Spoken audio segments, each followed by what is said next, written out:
Aku tidak pernah menyangka wanita yang dulu meninggalkanku demi pria kaya, kini berdiri di depanku memakai gaun pengantin paling mewah di gedung milikku sendiri. Lebih gilanya lagi, dia tidak mengenaliku.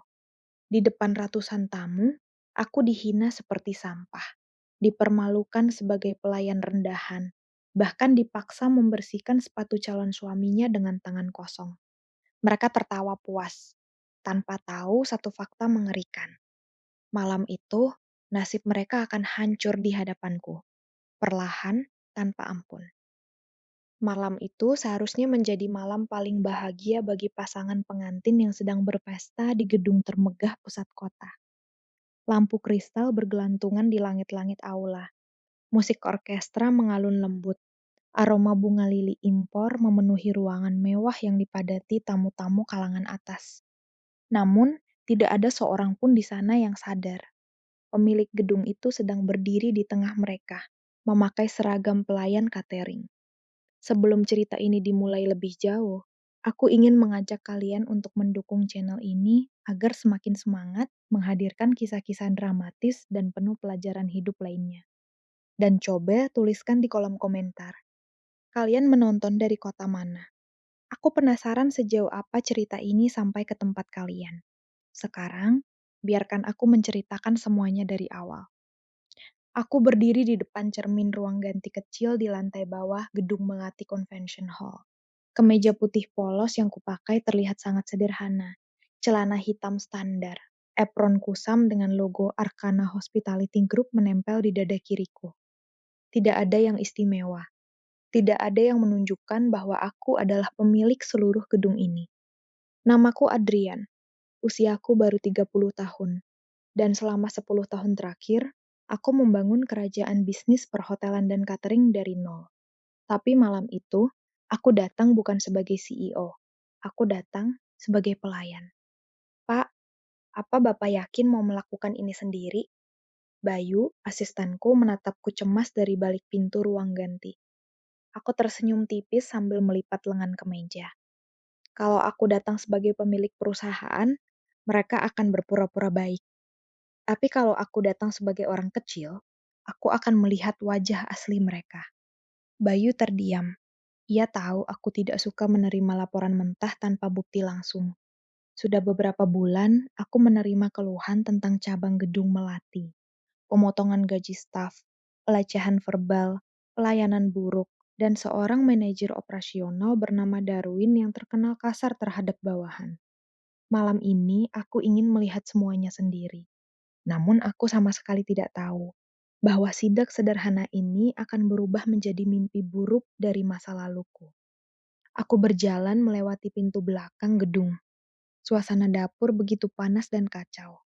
Beberapa pelayan muda berlari membawa nampan dengan wajah tegang.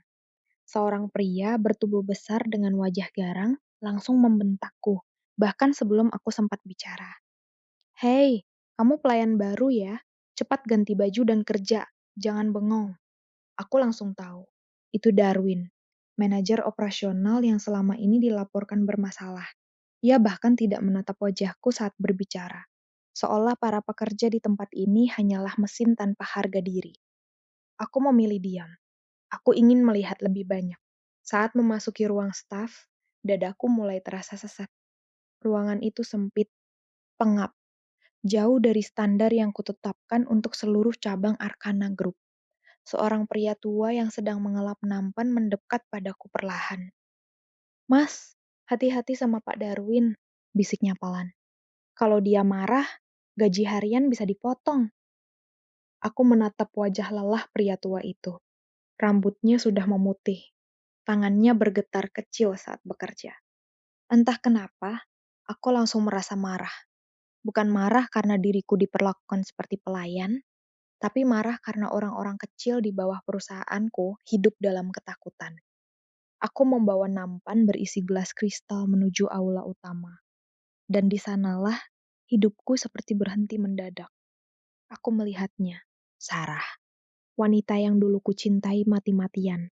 Wanita yang meninggalkanku 10 tahun lalu karena aku miskin. Dia berdiri anggun di tengah aula dengan gaun pengantin putih berkilauan. cantik, mewah, dan masih memiliki tatapan sombong yang sama. Di sampingnya berdiri seorang pria berjas mahal bernama Randy, calon suaminya. Mereka tertawa sambil memperhatikan para pelayan yang sibuk mondar-mandir. Aku langsung menundukkan kepala, berharap mereka tidak mengenaliku. Namun, nasib seolah sengaja mempermainkanku malam itu. "Pelayan, sini!" Suara Sarah menghentikan langkahku. Aku mendekat perlahan. Dia mengangkat gelas anggur tinggi-tinggi sambil mengerutkan dahi. "Kenapa gelas ini masih berembun? Kalian tidak diajari kerja yang benar?" Nada suaranya menusuk. Aku menahan napas. "Maaf, Bu, saya ganti yang baru." Saat mendengar suaraku, Sarah mendadak diam. Matanya menyipit, wajahnya perlahan berubah. "Tunggu," bisiknya pelan. "Angkat wajahmu." Jantungku berdetak keras. Aku tahu, aku tidak bisa menghindar lagi. Perlahan aku mengangkat kepala.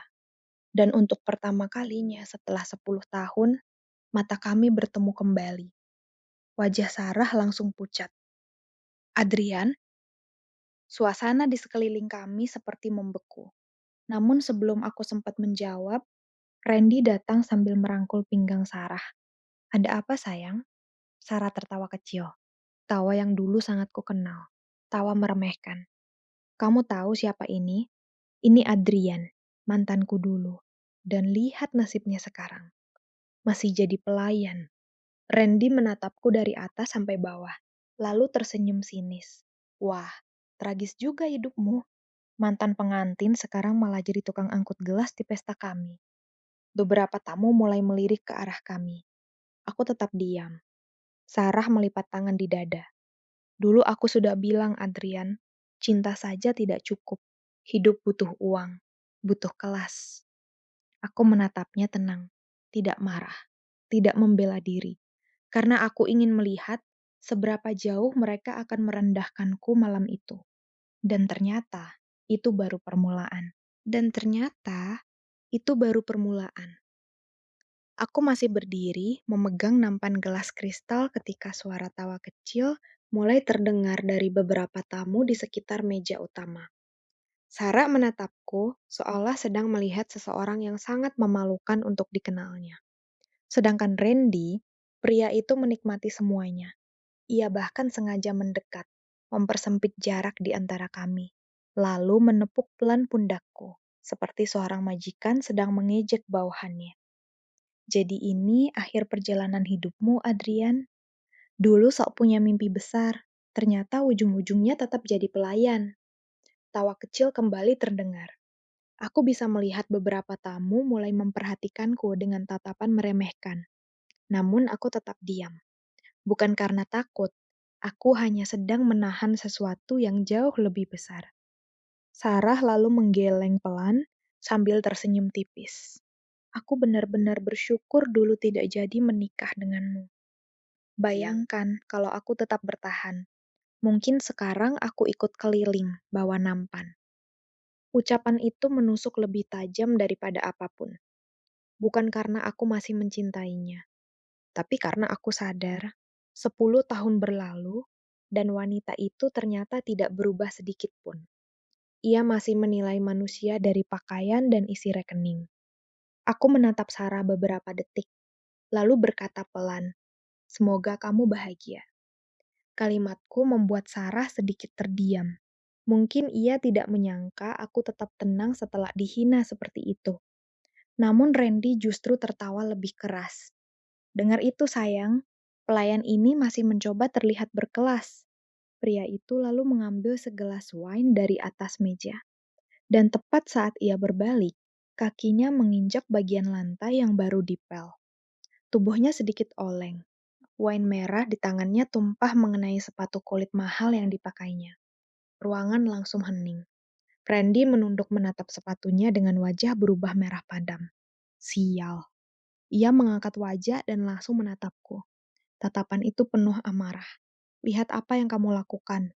Aku mengerutkan dahi. "Apa?" "Kamu berdiri menghalangi jalan. Sekarang sepatuku jadi kotor." Aku hampir tertawa mendengar tuduhan tidak masuk akal itu. Namun, sebelum aku sempat bicara, Pak Darwin datang berlari menghampiri.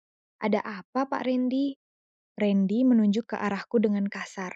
"Pelayanmu ini bikin sepatuku kotor." Darwin langsung menoleh padaku dengan wajah garang. "Kamu lagi? Baru kerja, sudah bikin masalah?" Aku menarik napas perlahan. "Pak, saya tidak menyentuh beliau." Namun Darwin tidak peduli. Karena di matanya, klien kaya selalu benar. Ia langsung membungkuk ke arah Randy berkali-kali. "Maaf, Pak. Maaf. Saya akan bereskan sekarang juga."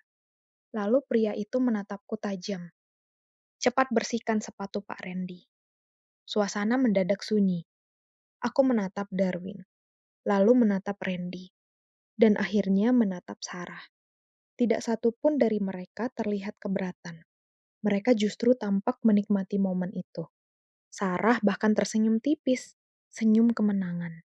Seolah hidup akhirnya membuktikan bahwa pilihannya meninggalkanku dulu adalah keputusan yang benar. "Kenapa diam?" bentak Darwin. "Cepat berlutut." Beberapa tamu mulai mengeluarkan ponsel. Ada yang berbisik, ada yang tersenyum geli. Mereka pikir ini hiburan.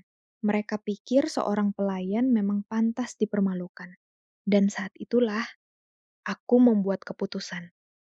Aku perlahan menaruh nampan di atas meja, lalu menurunkan tubuhku, berjongkok di depan sepatu Randy. Seluruh aula langsung gempar oleh bisik-bisik kecil. Aku bisa mendengar suara napas puas Sarah. Randy sengaja mengangkat kakinya lebih tinggi, seolah ingin memastikan semua orang melihat siapa yang sedang berkuasa malam itu. Bagus. Nah, begitu. Orang kecil harus tahu posisinya. Aku mengambil tisu dari meja, lalu mulai membersihkan noda di ujung sepatu kulit hitam mengkilap itu.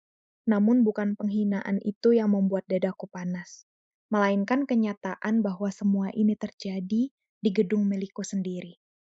Yang bersih, sepatu ini harganya lebih mahal dari gaji setahunmu. Suara Randy terdengar penuh kesombongan.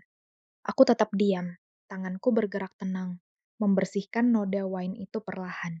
Tapi di dalam kepalaku, aku sedang mencatat semuanya. Cara Darwin memperlakukan staf, cara tamu VIP merendahkan pekerja kecil. Cara sistem di cabang ini rusak total. Dan terutama, cara Sarah memandang manusia. Saat noda itu hilang, aku berdiri perlahan. "Sudah bersih, Pak." Randy tersenyum puas. "Nah, ternyata kamu cocok juga jadi tukang semir." Tawa kembali terdengar di beberapa sudut aula. Aku mundur satu langkah, dan disitulah seorang pria tua mendekat pelan ke sampingku. Pak Darmo, staf kebersihan yang tadi memperingatkanku. Ia menatapku iba. "Sabar ya nak," bisiknya lirih. "Kadang orang yang paling tinggi merasa bebas menginjak yang di bawah." Kalimat itu membuat dadaku terasa hangat di tengah penghinaan yang memenuhi ruangan. Namun kehangatan itu tidak berlangsung lama, karena Darwin tiba-tiba datang dan membentak Pak Darmo dengan kasar. "Hei, jangan ngobrol, kerja sana." Tangannya menyentak bahu pria tua itu sampai hampir kehilangan keseimbangan. Aku langsung mengepalkan tangan. Tatapanku berubah dingin. Untuk pertama kalinya malam itu, aku benar-benar marah. Bukan karena diriku dihina, tapi karena aku melihat orang tua sederhana yang bekerja tulus diperlakukan seperti bukan manusia. Pak Darmo menunduk ketakutan. "Maaf, Pak." Namun Darwin masih terus memarahinya di depan semua orang. Dan saat itulah aku sadar, ini bukan lagi tentang masa laluku dengan Sarah. Ini tentang sesuatu yang jauh lebih besar. Aku perlahan merogoh saku celana, mengambil ponselku, lalu mengetik satu pesan singkat kepada Bayu. "Masuk sekarang, bawa tim legal." Pesan terkirim. Aku memasukkan kembali ponselku dengan tenang.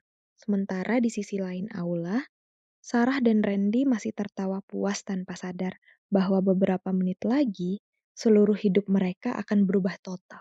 Sementara di sisi lain aula, Sarah dan Randy masih tertawa puas tanpa sadar bahwa beberapa menit lagi, seluruh hidup mereka akan berubah total. Aku melangkah meninggalkan meja utama dengan wajah tetap tenang. Padahal di dalam dada, amarahku sudah hampir meledak. Musik orkestra masih mengalun lembut. Lampu kristal masih bersinar megah. Dan pesta itu masih terlihat sempurna di mata para tamu. Namun bagiku, malam itu sudah berubah menjadi panggung terbukanya kebusukan yang selama ini tersembunyi di dalam perusahaanku sendiri. Aku masuk ke area dapur belakang. Suasana di sana jauh berbeda dengan aula utama. Panas, bising, dan penuh tekanan. Beberapa koki terlihat panik menyelesaikan hidangan utama. Pelayan-pelayan muda berlari sambil menahan takut. Sementara Darwin berdiri di tengah ruangan seperti penguasa kecil yang merasa paling hebat. Hei, cepat sedikit. Kalau stek meja VIP dingin, kalian semua saya potong bonusnya. Bentakannya menggema memenuhi dapur.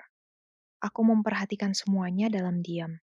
Lalu mataku tertuju pada sebuah pemandangan yang membuat rahangku mengeras. Salah satu pelayan junior menjatuhkan sendok karena tangannya gemetar. Darwin langsung mendorong bahunya kasar. Kamu kerja pakai otak atau tidak? Anak muda itu hanya menunduk ketakutan. Dan yang paling membuatku muak, tidak ada seorang pun yang berani membela. Karena mereka takut kehilangan pekerjaan. Aku menarik napas panjang. 10 tahun membangun perusahaan ini, dan ternyata di salah satu cabangnya, manusia diperlakukan seperti alat. Kenapa malah bengong? Suara Darwin tiba-tiba terdengar tepat di belakangku.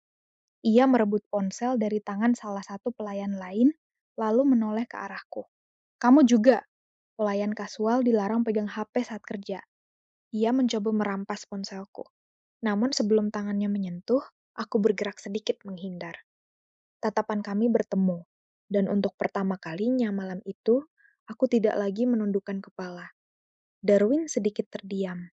Mungkin ia heran melihat sorot mataku yang berubah. Apa masalahmu? Tanyanya ketus. Aku menjawab tenang. Masalahku adalah caramu memperlakukan orang. Ruangan mendadak hening. Para staf dapur langsung berhenti bergerak. Mereka semua menatapku dengan panik. Tak ada seorang pun yang pernah berani bicara seperti itu pada Darwin. Wajah pria itu langsung merah padam. Kamu berani melawanku. Kamu pikir kamu siapa? Aku melangkah mendekat satu langkah. Aku cuma seseorang yang sedang menilai apakah tempat ini masih layak dipertahankan. Darwin tertawa sinis. Namun tawanya terdengar dipaksakan. Mau menilai aku? Lihat dirimu dulu. Kamu cuma pelayan harian. Ia menunjuk pintu belakang dengan kasar. Keluar sekarang juga sebelum aku panggil keamanan. Aku menatapnya tanpa ekspresi, lalu berkata pelan. Aku memang akan keluar, tapi bukan lewat pintu belakang. Darwin mengernyit bingung, sementara aku mulai melepas apron kusam dari tubuhku. Perlahan, tenang. Aku melipatnya, lalu meletakkannya di atas meja stainless dapur. Dan entah kenapa, suasana mendadak berubah aneh. Para staf dapur mulai saling berpandangan. Karena tanpa apron itu, penampilanku tidak lagi terlihat seperti pelayan biasa. Kemeja putihku masih rapi, jam tangan di pergelangan tanganku tampak mahal, dan cara aku berdiri tidak seperti bawahan yang sedang dimarahi. Darwin mulai terlihat gelisah, namun egonya terlalu besar untuk berhenti. "Keluar sana!" teriaknya lagi. Aku hanya tersenyum tipis, lalu berjalan melewatinya menuju aula utama. Dan tepat saat aku sampai di dekat pintu besar aula, musik pesta tiba-tiba berhenti. Semua tamu menoleh kaget. Pintu utama perlahan terbuka. 4 pria berjas hitam masuk dengan langkah tegas. Aura mereka langsung mengubah suasana ruangan. Tidak ada senyum, tidak ada basa-basi. Di barisan paling depan, Bayu berjalan sambil membawa map hitam berlogo emas Arkana Hospitality Group. Begitu melihat logo itu, raut wajah Randy langsung berubah. Aku bisa melihat matanya berbinar bangga. Ia bahkan buru-buru merapikan jasnya. Mungkin ia mengira kedatangan mereka adalah bentuk penghormatan khusus untuk dirinya. Sayang, bisik Sarah sambil tersenyum lebar. Aku bilang juga apa, koneksi Randy memang luar biasa. Beberapa tamu ikut bertepuk tangan kecil. Mereka mengira pihak pusat Arkana datang memberi ucapan selamat. Namun, Langkah Bayu tidak berhenti di pelaminan. Ia terus berjalan lurus melewati Randy, melewati Sarah, dan berhenti tepat di depanku. Seluruh aula mendadak sunyi. Bayu membungkukkan tubuh dalam-dalam. Diikuti 3 staf legal di belakangnya. "Selamat malam, Pak Adrian." Suara Bayu menggema jelas di seluruh ruangan. Dan dalam 1 detik, warna wajah Sarah langsung hilang. Randy membeku. Darwin terlihat seperti baru saja kehilangan napas. Aku melangkah maju perlahan. Salah satu staf menyerahkan jas hitam kepadaku. Aku memakainya dengan tenang di depan semua orang. Gerakanku lambat, namun terasa menghancurkan harga diri mereka satu persatu. Kini, tidak ada lagi pelayan catering di hadapan mereka. Yang berdiri di tengah aula itu adalah pemilik seluruh gedung mewah tempat mereka berpesta. Aku menatap Sarah. Matanya sudah berkaca-kaca. Lalu aku menatap Randy yang mulai mundur perlahan. Dan akhirnya, aku memandang Darwin yang wajahnya berubah pucat, seperti mayat. "Sekarang," kataku pelan, namun terdengar jelas ke seluruh aula. "Siapa sebenarnya yang harus keluar dari gedung ini?" "Sekarang," kataku pelan namun terdengar jelas ke seluruh aula. "Siapa sebenarnya yang harus keluar dari gedung ini?" Tidak ada yang berani menjawab. Suasana mendadak berubah dingin. Musik berhenti total. Bahkan suara dentingan sendok dan gelas pun lenyap, seolah seluruh ruangan kehilangan napasnya. Randy berdiri kaku di depan pelaminan. Wajahnya yang tadi penuh kesombongan kini mulai dipenuhi kepanikan.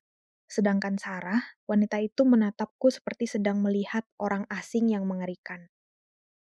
Adrian," bisiknya lirih. "Kamu pemilik gedung ini?" Aku tidak langsung menjawab. Aku melangkah perlahan menuju tengah aula. Setiap langkah sepatuku menggema di lantai marmer. Dan anehnya, semua mata mengikuti gerakanku. Padahal beberapa menit lalu, aku hanyalah pelayan yang mereka tertawakan. Bayu berdiri di sampingku, sambil membuka map hitam yang dibawanya. Sementara 3 staf legal lainnya mulai menyebarkan dokumen kepada beberapa manajer internal yang wajahnya sudah pucat pasi. Darwin mendadak berlutut, benar-benar berlutut. "Pak Adrian, saya bisa jelaskan semuanya." Suaranya gemetar, keringat bercucuran di dahinya. Aku menatapnya dingin. "Kamu bilang tadi aku cuma pelayan harian. Sekarang kenapa gemetar?" Darwin langsung menunduk lebih dalam. "Maafkan saya, Pak. Aku tidak tahu itu Bapak." Aku tersenyum tipis, dan senyum itu justru membuat seluruh ruangan makin tegang. "Itulah masalahnya, Darwin. Kamu hanya menghormati orang kalau tahu dia punya jabatan." Kalimatku membuat beberapa tamu mulai saling pandang. Mereka sadar aku bukan sedang marah sebagai pria yang dihina. Aku sedang bicara sebagai pemilik kekuasaan. Aku menoleh ke arah Bayu. "Mulai." Bayu mengangguk, lalu membuka dokumen pertama. Berdasarkan audit sementara Arkana Hospitality Group, cabang Gedung Melati terbukti melakukan pelanggaran berat, berupa pemotongan gaji ilegal, intimidasi terhadap staf, manipulasi bahan baku, serta pelanggaran standar pelayanan. Suara Bayu terdengar tegas dan memantul ke seluruh aula. Setiap kalimat yang keluar membuat wajah Darwin semakin hancur. Total itu fitnah, Pak," gumam Darwin panik. Namun Bayu langsung mengangkat beberapa lembar bukti. "Semua transaksi ada di sini, termasuk rekaman transfer pribadi saudara Darwin." Ruangan langsung gaduh. Beberapa tamu mulai berbisik-bisik. Ada yang terlihat syok, ada yang diam-diam merekam. Dan yang paling panik adalah Randy. Pria itu buru-buru mendekatiku dengan senyum canggung. "Adrian, kita bisa bicara baik-baik. Ini semua cuma salah paham kecil." Aku menoleh perlahan ke arahnya. "Kesalahpahaman? Kamu memaksaku membersihkan sepatumu di depan ratusan orang." Randy menelan ludah. Itu, itu karena aku tidak tahu kalau kamu." Aku langsung memotong ucapannya. "Nah, itu inti masalahnya." Aku melangkah mendekat sampai wajah kami hanya berjarak beberapa senti. "Kalian memperlakukan orang seenaknya saat mengira mereka tidak punya kuasa." Randy langsung mundur 1 langkah. Untuk pertama kalinya malam itu, aku melihat ketakutan nyata di matanya. Sarah tiba-tiba maju dengan air mata mulai menggenang. "Ari, dengarkan aku dulu." Suara wanita itu bergetar. Aku benar-benar tidak tahu. Aku menatapnya datar, tatapan tanpa emosi. Dan justru itu yang membuat Sarah terlihat semakin hancur. "Kamu tidak tahu apa? Bahwa mantanmu ternyata sukses. Atau bahwa orang yang kamu hina ternyata pemilik tempat ini." Sarah langsung terdiam. Bibirnya gemetar. Ia mencoba mencari jawaban, tapi tidak ada satu kata pun yang keluar. Karena jauh di dalam dirinya, dia tahu aku benar. Seluruh aula kini sunyi. Para tamu mulai sadar bahwa mereka sedang menyaksikan sesuatu yang jauh lebih besar daripada sekadar pesta pernikahan. Ini bukan lagi soal cinta lama. Ini soal harga diri, soal kesombongan, dan soal bagaimana manusia berubah saat melihat kekuasaan. Aku memandang seluruh ruangan, lalu berkata dengan suara tenang, 10 tahun lalu, Sarah meninggalkanku karena aku miskin. Dan malam ini, dia kembali merendahkanku karena mengira aku cuma pelayan. Tak ada seorang pun bergerak. Semua orang mendengarkan. Lucunya, aku tersenyum kecil. Gedung yang kalian banggakan malam ini adalah milikku. Kalimat itu terasa seperti petir di tengah aula. Sarah langsung menutup mulutnya, sedangkan Randy terlihat seperti hampir kehilangan keseimbangan. Aku kembali menatap Bayu. Lanjutkan. Bayu membuka dokumen berikutnya. Perusahaan milik saudara Randy Pratama diketahui sedang mengajukan kontrak kerjasama eksklusif dengan Arkana Group senilai puluhan miliar rupiah. Wajah Randy langsung pucat total. Ia buru-buru menyela.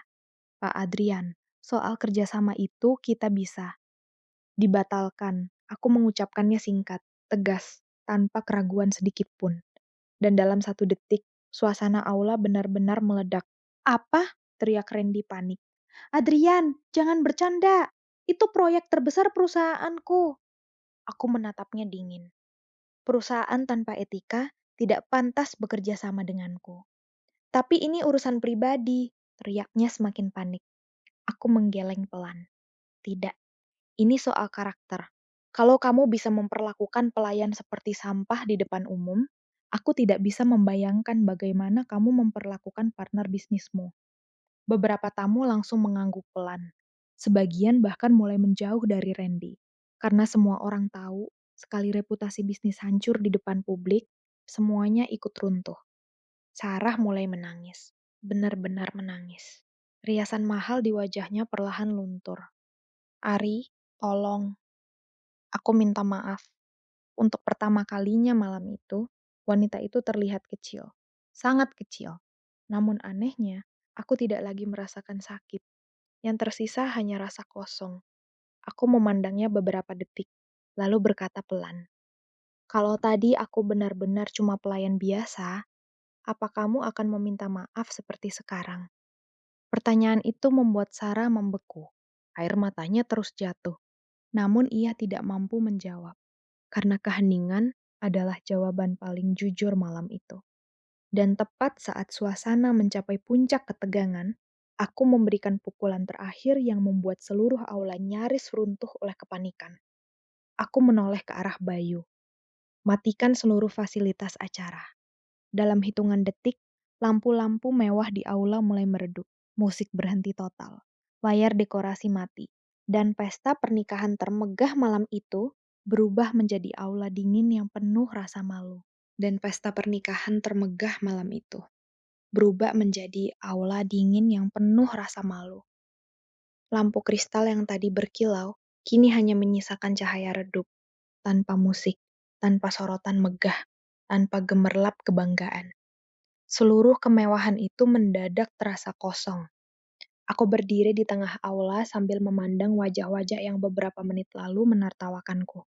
Kini, mereka justru menundukkan kepala saat aku melewati mereka. Begitulah dunia bekerja. Banyak orang menghormati pakaian, bukan manusia. Randy masih berdiri di depan pelaminan dengan napas memburu. Tangannya gemetar, memegang ponsel.